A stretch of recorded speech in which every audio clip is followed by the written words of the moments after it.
So in 1995, when I got the award, I stepped off the podium and I started to cry.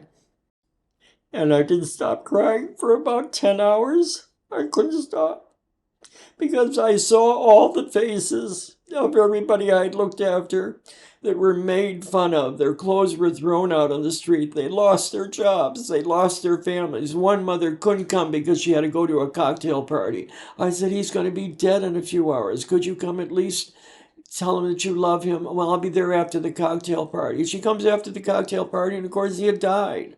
So all of those terrible memories, and some families were really rotten to their children, just rotten.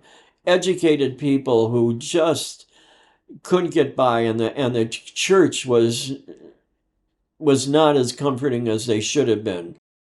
To this day, I don't know who recommended me, but I have a feeling it was one of the mothers. There were 10 of us that were, and our names were carved in marble in City Hall underneath a clock. As time passed, I went, maybe 2000, I said, do you know what happened to the marble thing that had all of our names from 1995? And they said, yeah, I saw it upstairs, and we go upstairs, and it was in a closet. The fact that this recognition of the work that all 10 of us had done to help these patients, where was it? It wasn't hanging on a wall, it was in a closet.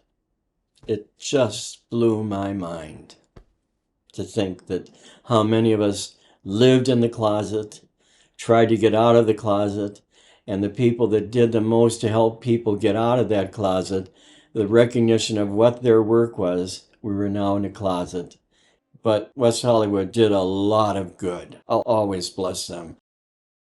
It was the most important journey in my life. It gave me a reason to be proud.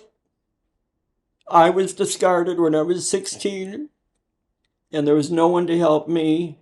I struggled for years to try to find an identity.